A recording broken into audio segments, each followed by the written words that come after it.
नमस्कार दोस्तों, मैं हृदय मिश्रा आप सभी का स्वागत करता हूं डिकोड एग्जाम के इस डेली करंट अफेयर्स प्रोग्राम में। कैसे हैं आप सभी लोग? आई होप आप सभी लोग अच्छे होंगे और अपनी पढ़ाई को बहुत ही बेहतर ढंग से कर रहे होंगे। देखिए, आज है मंडे और आज हम लोग कुछ महत्वपूर्ण करंट अफेयर्स पर चर्चा करें। इसके पहले एक दो चीजें मैं आपसे कहना चाहता हूं। एक्चुअली में जो आप लोग की क्लासेस चल रही है और पीसीएस वाली, उसमें बहुत सारे स्टूडेंट्स ने जो है पीडीएफ के लिए बोला है। देखो, एक दो चीज मैं आपको यहां पर क्लेरिफाई कर देना चाहता हूं, और वो ये कि पीडीएफ डिमांड करना ठीक है, अपनी जगह पर आप सही हैं, लेकिन एक बात ध्यान रखना कि अगर आपका फोकस ध्यान से कर लेना, एक बात मैं बहुत सटीकता के साथ आपसे कहना चाहता हूं जो दरअसल आपके फेवर में होगा, और ये बातें कोई आपको समझाता नहीं है, मैं आपको अपने नाते जो है समझा रहा हूं ताकि आपके जीवन में चीजें काम आए और आप सफलता की ओर उन्मुख हो सको। देखो, एक बात ध्यान रखना, अगर आपका फोकस पीसीएस एग्जाम पे है या यूपीएससी पे है या किसी अदर स्टेट पीसीएस पे, तो ध्यान रखना पीसीएस में अगर आपका पीसीएस में फोकस है तो सिंपल सी बात है, तीन इसके फेज होते हैं। पहला आपका प्री होता है, ठीक, पहला मेंस होता है, दूसरा मेंस होता है, फिर इसके बाद क्या होता है आपका पर्सनालिटी टेस्ट, जिसको हम लोग क्या बोलते हैं, इंटरव्यू बोलते हैं। ठीक है, इंटरव्यू बोलते हैं इसको। बेसिकली इंटरव्यू को पीसीएस में पर्सनालिटी टेस्ट बोलते हैं, राइट। इंटरव्यू नहीं होता, वो पर्सनालिटी टेस्ट होता है, राइट। अब देखो, प्री में क्या है? प्री में आजकल आपको पता होगा कि प्री में दो चीजें होंगी, एक तो फैक्चुअल डेटा आता है यानी कि फैक्ट आएगा, और एक आएगा आपका कॉन्सेप्ट, CONCEPT। तो प्री तो आप निकाल ले जाओगे रट्टा रट्टा मार करके, इधर उधर करके, कुछ ना कुछ के, चलो प्री निकल गया आपका, ठीक। लेकिन एक बात ध्यान रखना, मेंस में जब तक आप कॉन्सेप्ट नहीं क्लियर करोगे, ध्यान से मेरी बात को सुन लेना, समझाता नहीं है कोई, मैं फिर से मैं बता रहा हूं, आपके हित के लिए है। जो आप लोग पीडीएफ की डिमांड बहुत ज्यादा करते हो, मैं उसी के परिप्रेक्ष्य में बातें आपको समझा रहा हूं कि दरअसल आपके लिए क्या उपयोगी है अभी, और जिस पर आपका फोकस नहीं रहता है, ठीक है, डिस्ट्रैक्ट रहते हैं आप, उसके लिए क्या करना है। मैंने कहा मेंस में कॉन्सेप्ट आपको क्या करना है, क्लियर करना है, ठीक है। और ये कॉन्सेप्ट कब क्लियर होगा भाई साहब? ये कॉन्सेप्ट आपका तब क्लियर होगा जब आप बने बनाए मैटर से अपना पीछा छुड़ाओगे। अगर आप ये सोचते हैं कि कहीं से कोई पीडीएफ फाइल मिल जाए मुझे, कहीं से किसी का नोट्स मिल जाए मुझे, कहीं से कुछ मिल जाए, हम वो पढ़ करके पीसीएस का मेंस क्वालिफाई कर लेंगे, यूपीएससी का मेंस क्वालिफाई कर लेंगे, तो एक बात ध्यान रखना कि ये आप अपने साथ सीधे तौर पर धोखा करेंगे। सीधे तौर पर, मैं बहुत सटीकता के साथ, बहुत ही क्लेरिफिकेशन के साथ मैं इस बात को कह रहा हूं। एक बात ध्यान रखना कि अगर आपका फोकस, ठीक है, अगर पीसीएस का एग्जाम है, यूपीएससी का है, तो पीडीएफ से हट करके आपको किताबों की ओर आना पड़ेगा और अपने खुद के नोट्स बनाने होंगे। ध्यान रखना, मैं करंट अफेयर्स कराता हूं, मैं क्या कहता रहता हूं कि ये टास्क नोट कर लेना, ये बना लेना नोट्स, ऐसा कर लेना। मैं क्यों कहता हूं? कलम चलनी चाहिए। आप रट करके मेंस में नहीं लिख सकते हो। पीसीएस की अगर मेंस की बात करें, अगर हम पीसीएस मेंस की बात करें, तो क्या होगा यहां पर? एक पेपर आपका किसका होगा? हिंदी का होगा, ठीक। दूसरा पेपर किसका होगा? आपका एसए का होगा, ठीक है। और उसके बाद फिर आपके 6 पेपर भाई साहब, आपके कितने? 6 पेपर आपके जीएस के होंगे। कितने पेपर होंगे? 6 पेपर जीएस के होंगे, ठीक। और एक पेपर जीएस का फर्स्ट क्वेश्चन, जीएस का अगर पेपर फर्स्ट है, इसमें से 20 क्वेश्चन लिखने होंगे, 20 क्वेश्चन, और 20 क्वेश्चन आपको टू द पॉइंट लिखने होंगे, बिना किसी लाख लपेट के, बिना किसी इधर उधर के। 3 घंटे में 20 क्वेश्चन यूपीएससी के पीसीएस के लिखना बहुत बड़ी बात होती है। समझ लेना कि 1 सेकंड का आपके पास एक्स्ट्रा समय नहीं रहता है। और फिर 20 क्वेश्चन करने के बाद फिर से 2 घंटे के बाद, 1.5 घंटे के बाद गैप मिलेगा आपको, उसके बाद फिर से 3 घंटे आपको लिखना होगा, यानी कि एक दिन में आपके 2 पेपर होंगे। अगले दिन फिर यही क्रम चलेगा, सुबह और शाम फिर पेपर, अगले दिन फिर यही, अगले दिन फिर यही। इतना बड़ा यह काम है अपने आप में, और यह तभी संभव है जब आप खुद से नोट्स बनाना सीखोगे, खुद से काम करोगे। इसके लिए मैंने ऑलरेडी आपको सब कुछ पहले से बता रखा है कि पीसीएस मेंस की अगर आपको तैयारी करनी है या फिर यूपीएससी की तैयारी करनी है मेंस की, तो जितने पेपर जीएस के हैं, सामान्य अध्ययन के हैं, सबकी अलग अलग कॉपी बनाओ। कॉपी के पहले पेज पर सिलेबस चिपकाओ उस पर्टिकुलर सब्जेक्ट का, और छोटे छोटे टॉपिक्स नोट्स के फॉर्म में, फ्लो डायग्राम के फॉर्म में बनाना सीखो। जैसे भारत छोड़ो आंदोलन क्या था, ठीक है, या फिर इसके अलावा जो है 1857 का जो रेवोल्यूशन हो गया, इसके अलावा और जितनी भी चीजें हुई, आप उस पर नोट्स बनाओ। जो चीजें करंट की चलती रहें, उसी करंट के टॉपिक को वहां पर नोट्स जो है नोट करते रहो अपने नोट्स में। करंट में जो मैं कुछ कराता रहता हूं, जो मैं कहता रहता हूं कि ये मेंस में आएगा, ये मेंस में आएगा, ये पॉइंट इंपॉर्टेंट है, उन पॉइंट्स को बीच में पेजेस आप खाली कर दिया करो, वहां पर उसको लिख लिया करो। जो न्यूज़पेपर के आर्टिकल्स रहते हैं उनको पढ़ो और फिर वहीं पर उनको लगा दो अगर लगे इंपॉर्टेंट। ये सब जब आप काम करोगे तब जाके आपका पीसीएस का मेंस निकलेगा, नहीं तो नहीं निकलेगा। और आरओ वाले अभ्यर्थी भी ध्यान दें, उनका भी एग्जाम तभी निकलेगा जब वो कॉन्सेप्ट को क्लियर करेंगे। क्यों? क्योंकि उसके बाद आपको ऐसे लिखना रहेगा। और आजकल पीसीएस में भी, प्री में भी, आरओ के मेंस में भी कॉन्सेप्चुअल क्वेश्चन ज्यादा पूछ रहा है, तो बढ़ रही संख्या धीरे धीरे करके। ये पीडीएफ से हट करके थोड़ा सा आप लोग जो है फोकस करें, ठीक है। ये मैं आपसे व्यक्तिगत तौर पर मैं आपसे कह रहा हूं कि बहुत ज्यादा आप लोग परेशान मत हुआ करें। इसके लिए मैं क्लेरिफाई कर दूं, क्योंकि मैं देख रहा था कमेंट्स, तो उसमें बहुत सारे लोगों ने पीडीएफ फाइल की डिमांड की थी, ठीक है। करंट की आपको ऑलरेडी मिल ही रही है, ऐसा तो कोई इशू है नहीं। तो बस मैं अपने नाते में इस बात को आपको समझा रहा हूं कि ताकि जो है जीवन में धोखा ना खाएं इस एग्जाम के जो है फेज में, क्योंकि हमें यह पता होना चाहिए कि दरअसल सफलता कैसे अर्जित की जाएगी। तो इसके लिए जरूरी होता है जो मैंने आपको बातें बताई कि कॉन्सेप्ट को क्लियर करो।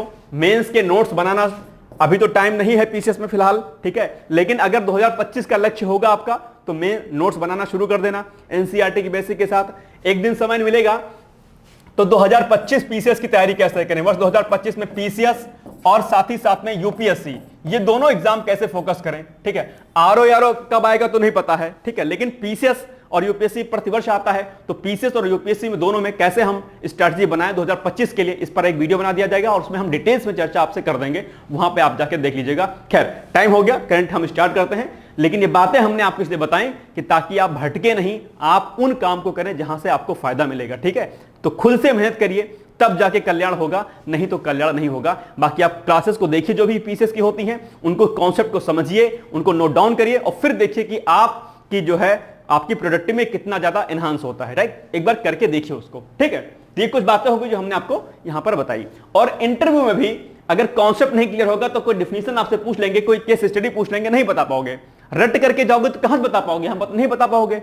तो ये बातें आपको ध्यान रखनी है कि थोड़ा सा आप व्यवहारिक रहिए, ओके। खैर आइए हम लोग पॉइंट्स पे आते हैं। मैंने कहा ये आपको मैं बता दूं क्योंकि आप डिस्ट्रैक्ट हो, ये मैं नहीं चाहता हूं।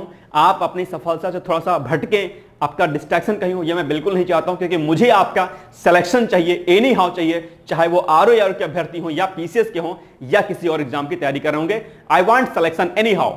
सो आप लोग को मेहनत करनी है, मैं आपके साथ खड़ा हूं। कहीं कोई समस्या होती है कमेंट बॉक्स में जाकर कमेंट कर दिया करिएगा, ठीक। चलिए आते हैं हम लोग अब आज की करंट अफेयर्स पर।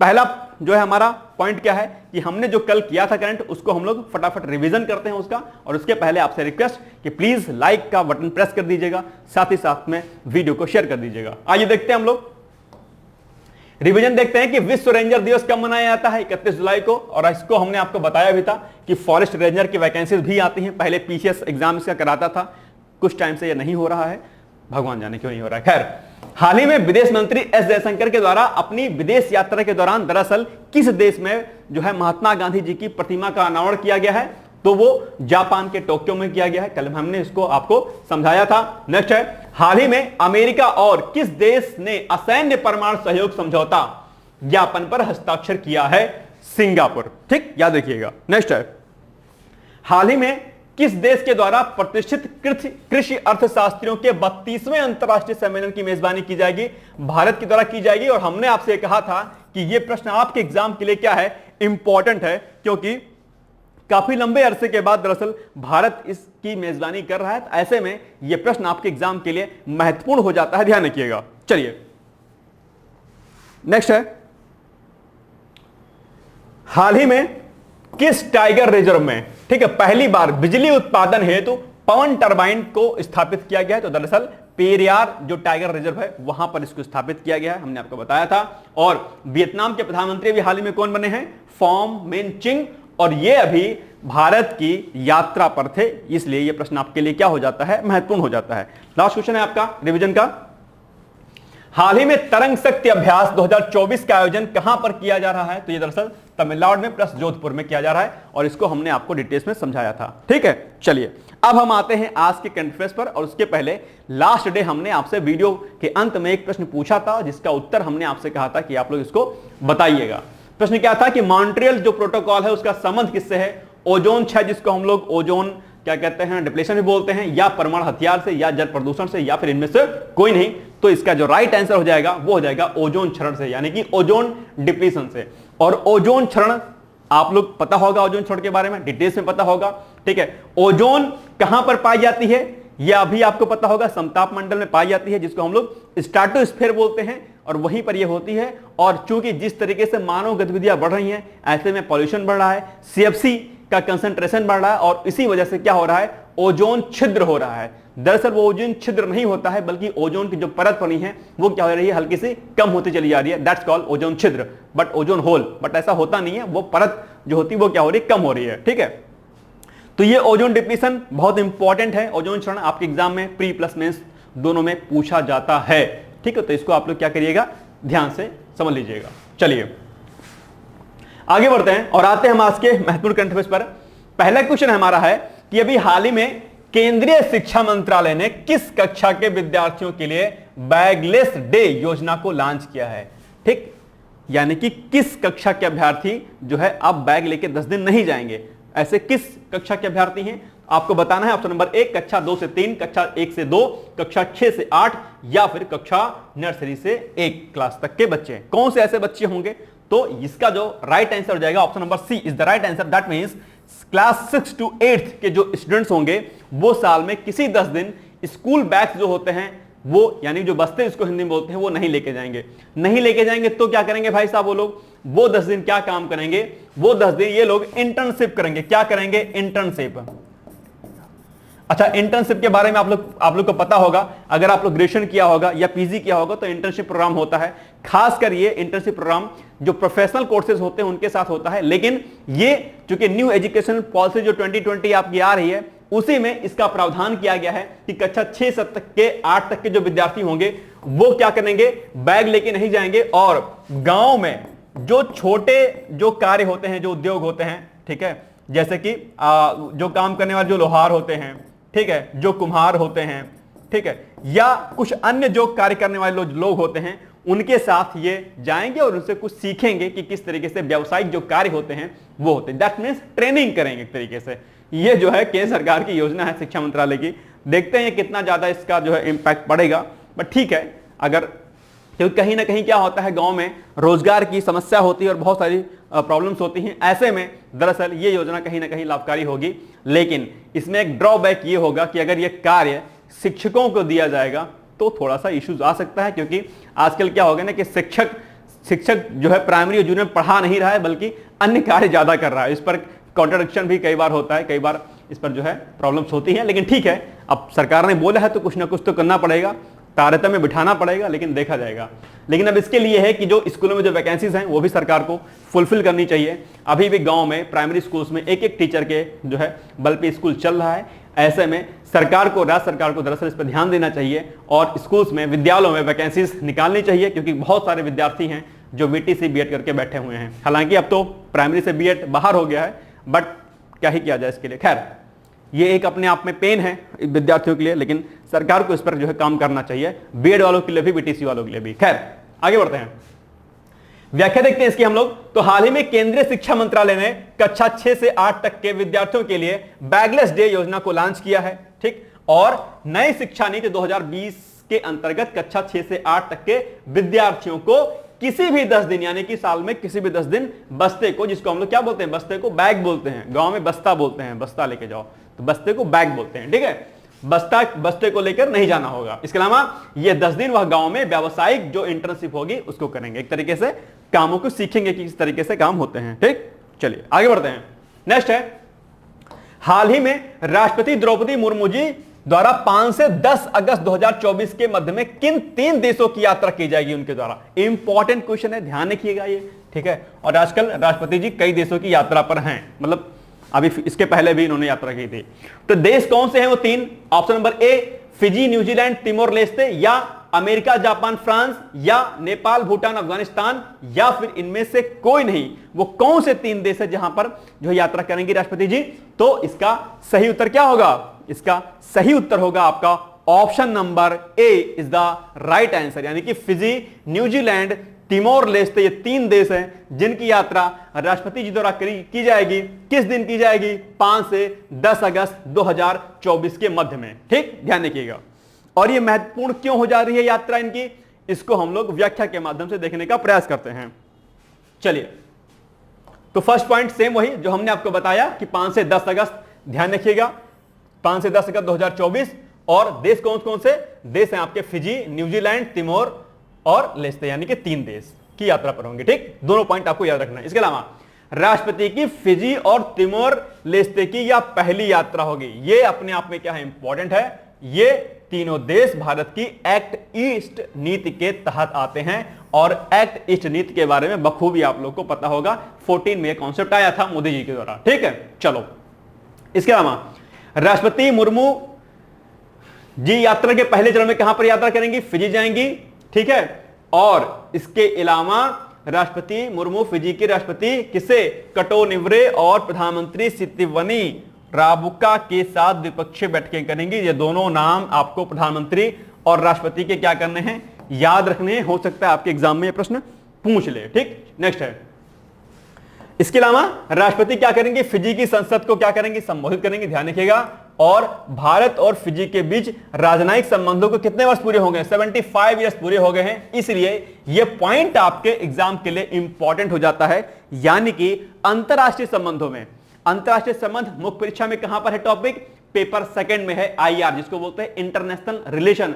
अंतरराष्ट्रीय संबंधों वाले टॉपिक में दरअसल यह प्रश्न आपके पूछ लेगा, भारत और फिजी के राजनयिक संबंध या भारत और फिजी का संबंध क्या है, किस तरीके से जो है इस पर असर हो रहा है व्यापार का और बाकी अन्य गतिविधियों का। तो फिजी और जो है भारत, इसके जो संबंध है इस पर आप लोग नोट्स बना लीजिएगा। ये इंपॉर्टेंट हो जाएगा आपके लिए। क्या टास्क फर्स्ट आपका है, जो आपने कॉपी अलग से बनाई होगी मेंस वाली, उसमें से आपको भारत और फिजी के संबंधों के बारे में पढ़ना है। भारत और फिजी, भारत और फिजी। ठीक है, इसके बारे में अंतरराष्ट्रीय संबंधों के रेफरेंस में, यानी कि इंटरनेशनल रिलेशन इन लोग का कैसा है, किस तरीके से है, क्या कुछ असर पड़ रहा है एक दूसरे के देशों पर, इस पर आपको दरअसल नोट्स बना लेना है। इंपॉर्टेंट है, इसको नोट डाउन कर लेना। ठीक, ध्यान करके। इसके अलावा भारत फिजी का प्रमुख विकास भागीदार भी रहा है। सिंपल सी बात है, तो व्यापारिक दृष्टिकोण से भी आप लोग बनाइएगा। अच्छा, अंतरराष्ट्रीय संबंधों की अगर मैं बात कर रहा हूं तो एक बात यहां पर मैं आपको और नोट डाउन करा दे रहा हूं, जो कि आपके लिए क्या है, जरूरी है। ठीक है, जब आप कभी भी आईआर लिखिएगा, आईआर का क्वेश्चन यानी कि इंटरनेशनल रिलेशन, तो उसके 3-4 पैरामीटर्स होते हैं। मुख्य परीक्षा में जब आप उत्तर लिखेंगे तो वहां भी 3-4 पैरामीटर्स उसके होते हैं। कौन कौन से पैरामीटर्स होते हैं, एक होता है सबसे व्यापारिक, क्या व्यापारिक, एक मिनट, व्यापारिक, ठीक, या इसको आर्थिक बोल लीजिएगा, आर्थिक। फिर दूसरा सामाजिक, तीसरा सामरिक। इसको नोट डाउन भाई साहब करते रहना सारे लोग, ठीक है, काम आ जाएगा आपके। सामरिक, सामरिक, पर्यावरणीय, ठीक है, ये सारे क्या हैं, ये आपके बेस हैं, ये आपके कारक हैं। इन्हीं पर आपको जो है अपने उत्तर को लिखना है। और इसके अलावा आप जो है अन्य कारक भी, भौगोलिक वगैरह भी इसमें +1 भौगोलिक कारक भी लिख सकते हैं, भौगोलिक, ठीक है, और भी कई सारे कारक आप इसमें लिख सकते हैं। इन्हीं सारे पॉइंट्स पर आप जो है लिखेंगे। यानी कि कोई भी समझौता होता है, कोई संधि होती है, तो उस समझौते का, उस संधि का या उस देश के जो संबंध हैं, उन संबंधों का इन पैरामीटर्स पर क्या क्या प्रभाव पड़ेगा। यानी कि सामरिक प्रभाव क्या पड़ेगा, सामाजिक स्तर पर क्या प्रभाव पड़ेगा, व्यापारिक अर्थात आर्थिक स्तर पर क्या प्रभाव पड़ेगा, पर्यावरणीय जो कारक होते हैं उन पर क्या असर पड़ेगा, भौगोलिक जो संबंध होंगे, जो कारक होंगे उन पर कितना इंपैक्ट पड़ेगा। इन्हीं सारे पैरामीटर्स के ऊपर आपको अपने आंसर्स को लिखना होता है। अगर आप मुख्य परीक्षा में लिखेंगे तो भी, और अगर आप इससे वो क्या कहते हैं आईआर के टॉपिक को लिखेंगे तो भी। ठीक है, ध्यान से इसको समझ लेना। इसी के बिहाफ पे आपको अपने उत्तर को लिखना होता है। ये पॉइंट्स याद रखना, इन्हीं पर। हो सकता है कोई इसमें से कारक ना फिट बैठे तो कोई बात नहीं, लेकिन पैरामीटर्स दरअसल आपका यही होता है। ठीक है, ध्यान रखिएगा। चलो आगे बढ़ते हैं। ये हो गया। इसके अलावा राष्ट्रपति मुर्मू 8 और 9 अगस्त को न्यूजीलैंड जाएंगी। इस दौरान वे गवर्नर जनरल किससे, सिंडी किरो के साथ द्विपक्षीय बैठक करेंगी और प्रधानमंत्री क्रिस्टोफर लक्सन, ये भी नाम आपको याद रखना है, ये क्या है, न्यूजीलैंड के क्या है, पीएम है आपके, ठीक, से मुलाकात करेंगी। और इसके अलावा राष्ट्रपति मुर्मू फिर 10 अगस्त 2024 को तिमोर लेस्ते लोकतांत्रिक गणराज्य का दौरा करेंगी। कब? लास्ट में, ठीक है, लास्ट डेज। इसके अलावा एक पॉइंट ये वाला आपके लिए क्या है, बहुत ही महत्वपूर्ण है, जो मैं आपको बता रहा था, वो ये कि राष्ट्रपति मुर्मू की फिजी, न्यूजीलैंड और तिमोर लेस्ते की राजकीय यात्रा इस बात को रेखांकित करती है कि भारत इन देशों के साथ अपने द्विपक्षीय संबंधों को कितना महत्व देता है। ये इसीलिए यात्रा की जा रही है, ये बताना चाहता है भारत कि हम आपके साथ जो हमारे जो द्विपक्षीय जो हमारे संबंध है वो कितने मजबूत हैं, और एक्ट ईस्ट नीति पर हमारा मजबूत फोकस दर्शाता है। कौन सी नीति है? एक्ट ईस्ट नीति, ध्यान रखिएगा, जिसकी घोषणा अर्थात एक्ट ईस्ट नीति की घोषणा प्रधानमंत्री मोदी जी ने 10 वर्ष पहले अर्थात वर्ष 2014 में 9वें पूर्वी एशिया शिखर सम्मेलन में की थी। यानी कि जो हमारी पॉलिसी है एक्ट ईस्ट नीति, उन्हीं के तहत दरअसल जो राष्ट्रपति जी हैं वो यात्रा कर रही हैं और ये बताना चाहते हैं कि दरअसल हमारे संबंध आपके साथ कितने मजबूत हैं, हमारा फोकस आपके साथ कितना बेहतर है। तो ये पॉइंट्स आपको यहां पर, आप इन सारी चीजों को आप वहां पर नोट डाउन कर सकते हैं, राइट। तो ये अपने आप में क्या है, बहुत ही इंपॉर्टेंट चीज है। चलिए आगे बढ़ते हैं। नेक्स्ट है मोजाम्बिक की राजधानी कहां है, यानी कि कौन सी है? ऑप्शन नंबर ए मपुटो, बेरा, पेम्बे या इनमें से कोई नहीं। तो इसका सही उत्तर हो जाएगा आपका ऑप्शन नंबर ए अर्थात मपुटो है इसकी क्या, मोजाम्बिक की राजधानी अर्थात कैपिटल। आइए पॉइंट्स देखते हैं इसके हम लोग। तो मोजाम्बिक की राजधानी मपुटो है और इसके उत्तर में क्या है, तंजानिया, दक्षिण और दक्षिण पश्चिम में क्या है, दक्षिण अफ्रीका अर्थात साउथ अफ्रीका, और इस्तावनी भी है, इस्वातनी है, और पश्चिम में जिम्बाब्वे और उत्तर पश्चिम में क्या, जाम्बिया, मालावी एवं लेक न्यासा है। इसको जरा एक बार मैप से आप लोग देख लीजिएगा, मैप मैंने आज नहीं लगाया है, आप लोग मैप जो है गूगल करिएगा और देखिएगा दरअसल मोजाम्बिक जो है किन किन जो है इनकी सीमाएं जो है किन किन और देशों के साथ लगती हैं या इनके आसपास कौन कौन से देश हैं, ठीक है। तो इसको मैप से आप लोग देख लीजिएगा, इसको मैंने आज मैप नहीं लगाया है। चलिए नेक्स्ट है, हाल ही में असम राइफल्स के डीजी अर्थात महानिदेशक कौन बने हैं? Option number A Venugopal, B Ajit Singh, C Vikas Lakhera या इनमें से कोई नहीं। इंपॉर्टेंट क्वेश्चन है ये, ध्यान रखिएगा, असम राइफल्स, ठीक है। तो इसका जो सही उत्तर होगा वो हो जाएगा आपका ऑप्शन नंबर सी अर्थात विकास लखेरा को अभी जो है असम राइफल्स के महानिदेशक के रूप में क्या किया गया है, नियुक्त किया गया है, अर्थात जिनको डीजी बोलते हैं हम, ठीक है। चलो तो पहला पॉइंट सेम वही कि असम राइफल्स के महानिदेशक कौन, विकास लखेरा को नियुक्त किया गया है और वह असम राइफल्स के कौन से महानिदेशक में 22वें नंबर के 22 नंबर्स के ये डीजी होंगे। इसके अलावा असम राइफल्स के मुख्यालय की बात करते हैं तो असम का मुख्यालय कहां पर है, शिलांग में है, यानी कि मेघालय में है। मेघालय के बारे में आपको पता होगा। और अगर मैं आपसे पूछूं कि इस समय सबसे ज्यादा वर्षा वाला स्थान कौन सा है तो आप क्या बोलोगे? कुछ लोग तुरंत बोलेंगे चेरापूंजी। नहीं है चेरापूंजी, हट गया है, अब ध्यान रखिएगा, 2-3 साल पहले ही। तो अब कौन सा स्थान है सबसे ज्यादा वर्षा वाला? अब है सबसे ज्यादा वर्षा वाला स्थान मासिन राम, ध्यान रखिएगा। क्या बोला मैंने? मासिन राम, ठीक है, नोट डाउन कर लीजिएगा इसको। हो सकता है आपके एग्जाम में आ जाए तो गलत कर दोगे, एक बार पीसीएस में पूछा भी है आपसे ये, ठीक है। चलिए और अगर ऑप्शन में मासिन राम और चेरापूंजी दोनों आ गया तो मासिन राम को लगा के आइएगा, ध्यान रखना, ठीक है। चलो नेक्स्ट है, राष्ट्रीय पर्वतारोही दिवस कब मनाया जाता है?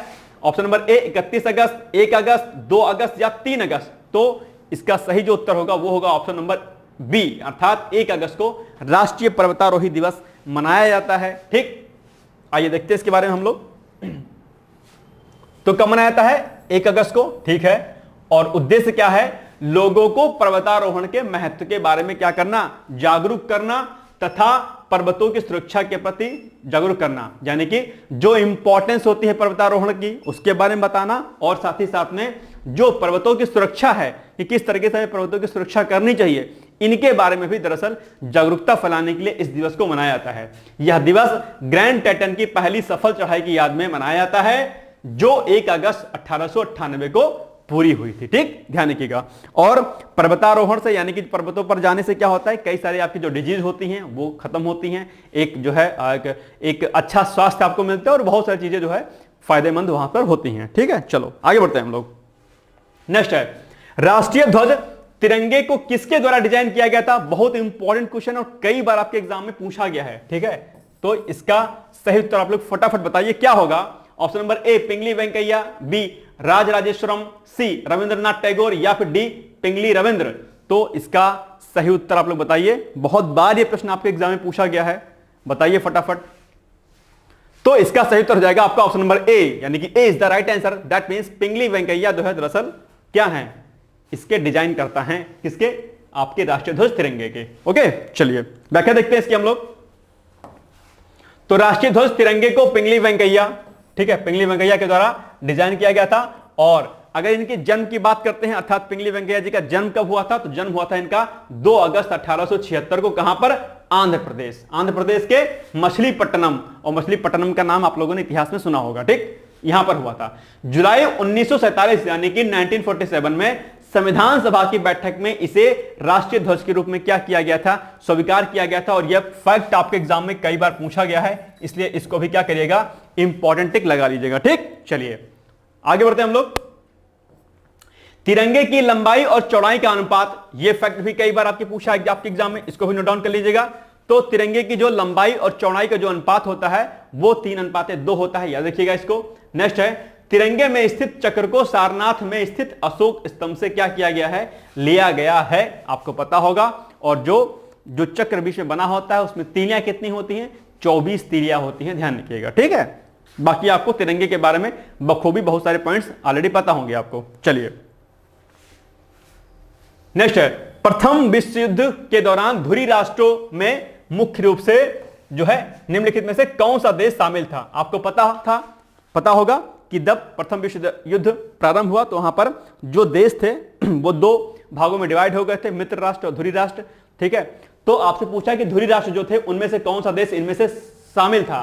तो ब्रिटेन है, अमेरिका है, जर्मनी है, फ्रांस है। तो क्या बताइए आप लोग क्या होगा। और एक बात बता दूं कि जो ये टॉपिक आपका है बेसिकली ये आपके इतिहास यानी कि सामान्य अध्ययन पीसीएस के पेपर फर्स्ट में और यूपीएससी के भी सामान्य अध्ययन पेपर फर्स्ट में जो है ये आपका शामिल है, यानी कि आपको विश्व इतिहास वाले टॉपिक में ये मिलेगा। और वहां पर जो है प्रश्न भी आपके इससे पूछे जाते हैं, मित्र राष्ट्र से संबंधित यानी कि विश्व युद्ध से संबंधित है। तो इसका ऑप्शन नंबर सी हो जाएगा क्या, राइट, यानी कि option number C is the right answer. अर्थात जर्मनी जो है धुरी राष्ट्रों में क्या था, शामिल था। आइए इसको हम लोग व्याख्या के माध्यम से समझने का प्रयास करते हैं। तो प्रथम विश्व युद्ध के दौरान धुरी राष्ट्रों में कौन कौन से थे, मुख्य रूप से कौन कौन से देश थे, जर्मनी था आपका, ठीक, ऑस्ट्रिया था, हंगरी था और ऑटोमन साम्राज्य शामिल था। जबकि वहीं मित्र राष्ट्रों में कौन कौन था, मित्र राष्ट्रों में आपका ब्रिटेन था, संयुक्त राज्य अमेरिका और फ्रांस शामिल थे। इसको आप लोग याद रखिएगा। इसके अलावा 3 अगस्त, क्या 3 अगस्त 1914 को, और 3 अगस्त पॉइंट यहां पे लिखा इसीलिए प्रश्न मैंने बनाया भी है। तो 3 अगस्त 1914 को प्रथम विश्व युद्ध के दौरान जर्मनी द्वारा, किसके द्वारा, जर्मनी के द्वारा फ्रांस पर हमला कर दिया गया था। और उसके बाद फिर जो है देश अपने अपने गुटों के अनुसार जो है अलग अलग उसमें शामिल हो गए और अपने आप में युद्ध बहुत बड़ा हो गया। दैट्स कॉल्ड वर्ल्ड जो है क्या वार, यानी कि विश्व युद्ध। और इस विश्व युद्ध की शुरुआत जुलाई 1914 में ऑस्ट्रिया के द्वारा सर्बिया पर हमले के साथ हुई थी, ध्यान रखिएगा। इसके अलावा 4 साल तक चला प्रथम विश्व युद्ध, नवंबर 1918 में क्या हुआ, समाप्त हो गया, ठीक। इसके बारे में आपको डिटेल्स में पता होगा, ठीक है। बाकी द्वितीय विश्व युद्ध के बारे में भी आप लोग ऑलरेडी जानते होंगे। और जो तृतीय विश्व युद्ध की बात की जा रही है वो किसके बारे में बात की जा रही है, वो बात की जा रही है जल के बारे में, ठीक है। कि अगर तृतीय विश्व युद्ध होगा दरअसल जल के बारे में हो, जल के लिए होगा, क्योंकि जल क्या है, बहुत सीमित है और लोग उसका दुरुपयोग जो है बहुत धड़ल्ले के साथ करते हैं, जो कि क्या है, गलत है। नेक्स्ट है, अब आज आपके लिए सिंपल सा छोटा सा प्रश्न है जिसका उत्तर आप लोग को देना है, ठीक है। आपसे पूछा है कि राष्ट्रीय पंचायती दिवस जो होता है वो कब मनाया जाता है, ठीक है। ऑप्शन है आपके ए 21 अप्रैल, बी 22 अप्रैल, सी 24 अप्रैल, डी 8 अगस्त। ये प्रश्न भी आपके एग्जाम में कई बार पूछा है और बहुत ही आसान है। देखो सारे प्रश्न मैं आपको आसान आसान दे रहा हूं आजकल, वो इसलिए दे रहा हूं कि ताकि ऐसे प्रश्न आप अपने एग्जाम में गलत ना करके आए। क्योंकि कई बार क्या होता है, जो आसान प्रश्न होते हैं आप उसको देख करके इतने खुश होते हैं, अरे बाप रे ये तो बहुत इजी आ गया, आप तो मेरा प्री नहीं रुकेगा। और जैसे देखते हो कि माना कि एग्जांपल के लिए A B C D option दिया गया है, माना कि ऑप्शन नंबर सी क्या होना चाहिए, सही होना चाहिए। लेकिन जैसे देखते हो कि आपके मन मुताबिक प्रश्न आ गया, आपको तो एकदम आता है, अरे अरे बोलोगे अरे यार ये तो हलवा प्रश्न है, एकदम जोश में आकर खट से ए को मार के चले आओगे, गोला कर दोगे, खट खट खट खट। अब गोला हो गया, अब ये तो खाली रह गया, ये खाली रह गया, ये खाली रह गया। अब जैसे गोला फिल कर दोगे फिर सोचोगे अरे बाप रे ये तो भैया सी था, ले गया, जल्दबाजी नहीं करना है। और ये गलती अक्सर जो है आसान प्रश्नों में होती है, उत्तेजना में होती है, एकदम खुशी आपको एकदम आ जाएगी, अरे यार वाह क्या बात है, बताओ सोच गए, अल्लाह बताओ राष्ट्रीय पंचायती राज दिवस पूछा, हमको नहीं पता है क्या, मारोगे खट से टेक, ये वाला गया काम से। इसीलिए आसान प्रश्नों को ये हैबिट आपको डेवलप करनी पड़ेगी, इसीलिए टेस्ट सीरीज लगाया करो, प्रैक्टिस किया करो, ठीक है। फिर वहां पर देखा करो टेस्ट सीरीज लगाते समय कि कौन से ऐसे प्रश्न हैं जो जल्दबाजी में आपसे गलत हो गए हैं, कौन से ऐसे प्रश्न हैं जो अभी तक आपने सुना ही नहीं, कौन से ऐसे प्रश्न हैं जिसमें आपको डाउट था, ठीक है। ऐसे प्रश्नों को आप अलग अलग नोट डाउन कर लो, उन पर जो है नोट्स बनाओ और जो व्याख्या टेस्ट सीरीज की दी हो उसको अच्छे से रेडी कर लो। ये तरीका है और खुद से प्रैक्टिस किया करो। तो अब आप लोग बताइए कि राष्ट्रीय पंचायती राज दिवस कब मनाया जाता है, कमेंट बॉक्स में जाकर कमेंट करिएगा इसके उत्तर को, देखता हूं कितने लोगों को इसका उत्तर आता है, ठीक है। और हां, पंचायती राज जो आपका चैप्टर है भाई साहब, ये बहुत इंपॉर्टेंट है, ठीक है। जितनी समितियां हैं इसमें, बलवंत राय मेहता समिति हो गई, अशोक मेहता समिति हो गई, जी.वी.के. राव समिति हो गई, सिंघवी समिति हो गई, ये सारे के सारे समितियां इंपॉर्टेंट हैं कि इन लोगों ने समितियों के क्या क्या रिकमेंडेशन थे और इन रिकमेंडेशन के साथ साथ में ये समितियों का गठन कब कब किया गया था, ठीक। और जो आपका संविधान संशोधन है 73वां 74वां, वो भी आपके लिए इंपॉर्टेंट है। तो आज आपके लिए टास्क नंबर 2 है, क्या टास्क नंबर 2 है आज आपके लिए कि पंचायती राज जो व्यवस्था वाला चैप्टर है इसको आपको क्या करना है, रेडी करना है, यानी कि पंचायती राज।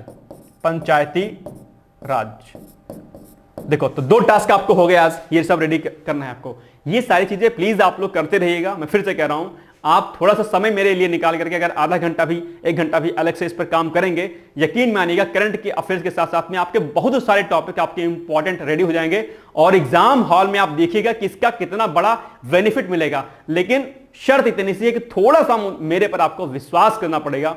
एक बार विश्वास करके देखिए मेरे ऊपर, यकीन मानिएगा कि आपको निश्चित तौर पर बहुत फायदा होगा। बस विश्वास रखिएगा मेरे पर, ठीक है। तो जो मैं कहता हूं प्लीज आप लोग उसको करते जाइएगा, आपकी भलाई के लिए है, इससे मेरा कुछ होने वाला नहीं, मैं आपके लिए बस काम कर रहा हूं, ठीक। इसको रेडी कर लीजिएगा।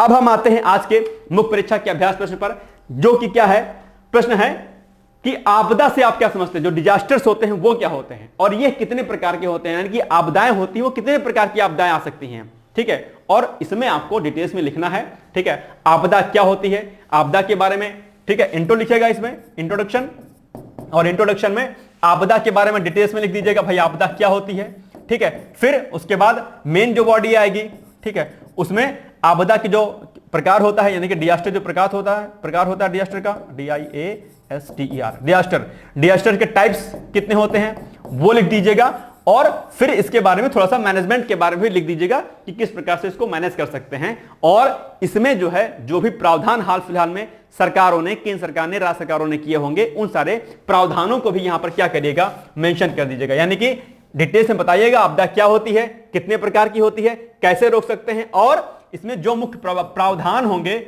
उन सारे प्रावधानों को भी आप लोग यहां पर क्या करिएगा, नोट डाउन कर लीजिएगा। आपके नंबर जो है आ जाएंगे। जब भी आप मुख्य परीक्षा का उत्तर लिखिए, ध्यान रखिएगा, कोई भी आप उत्तर लिखें, वहां पर जो अभी हमने थोड़ी देर पहले आपको जो पैरामीटर्स बताए थे उन पैरामीटर्स पर उसको लिखिएगा। साथ साथ में अपनी बात को प्रूफ करने के लिए आप योजनाओं का, रिपोर्टों का हवाला जरूर दीजिएगा। कई बार मैं कहता हूं, फॉर एग्जाम्पल अगर आपने लिखा कि वर्तमान में कार्बन एक्सक्रीशन में सबसे ज्यादा जो भागीदार देश है वो फला देश है, आपने लिखा चाइना है, ठीक है, या अमेरिका है, जो भी आपको समझ में आ रहा है, ठीक है। तो अब आपको ये बताना है कि दरअसल अगर जो है चीन है तो फिर वो क्यों है, आखिर क्या रीजन, किस रिपोर्ट में आपको ये दिखाई दिया है, या कोई भी और डेटा अगर आप देखते हैं, ठीक है, कि भाई ये हमने बात लिखी है, तो उस बात को प्रूफ करने के लिए आप रेफरेंस के फॉर्म में सरकार की योजनाएं या रिपोर्ट्स का हवाला वहां पर जरूर दीजिएगा, ध्यान रखिएगा। ऐसा करने पर आपके उत्तर बहुत अच्छे होंगे। और इसके लिए जरूरी क्या होता है, इसके लिए जरूरी होता है कि डेली करंट अफेयर्स पढ़ें आप। अगर आप 1 महीने बाद या इतनी पतली मैगजीन जो है निकाल के सोचोगे हम कर लेंगे, नहीं कर पाओगे। मेंस में आपको करंट अफेयर्स पढ़ना पड़ेगा, डिटेल्स में पढ़ना पड़ेगा, और वो अभी से करोगे तब जाके होगा, नहीं तो नहीं हो पाएगा। पीसीएस के मेंस की अगर बात करें, अप्रॉक्स जनवरी लास्ट फरवरी तक हो जाएगा जहां तक मुझे लगता है। और ऐसे में अभी से आपकी तैयारी कैसी होनी चाहिए, मजबूत होनी चाहिए। और सिलेक्शन अगर चाहिए आरओ में भी, मेंस में भी, मतलब आरओ के मेंस में और उसमें पीसीएस में, तो लगातार आपको लिखना होगा, कलम चलानी होगी। सिर्फ पीडीएफ करने से सिलेक्शन नहीं होगा। ऐसे दिन भर पीडीएफ बोलते रहोगे तो फिर आराम से ऐसे बैठे रहोगे, कुछ नहीं होगा। ठीक है, सीधी बात है, कड़वी बात है, हो सकती है आपको चुभ रही हो, गुस्सा आ रहा हो मेरे पर, इरिटेशन हो रहा हो, लेकिन ये मैं आपके भले के लिए कह रहा हूं। मैं ये नहीं चाहता हूं कि आप जो है डिपेंडेंसी इतनी बढ़ा दो किसी चीज पर कि आप खुद से काम करना छोड़ दो। ठीक, ध्यान रखिएगा, आप अपने पर काम करिए, निश्चित तौर पर आपको फायदा होगा। बाकी मेरी तरफ से आप सभी लोगों को बहुत सारी शुभकामनाएं हैं कि आप सभी लोग जो है अपने सपनों को साकार करिए, अपने माता पिता के सपनों को साकार करिए और जल्दी से कामयाब होकर के देश और समाज के काम आइए। मेरी ऑल द बेस्ट है। Thank you so much. Bye bye, take care.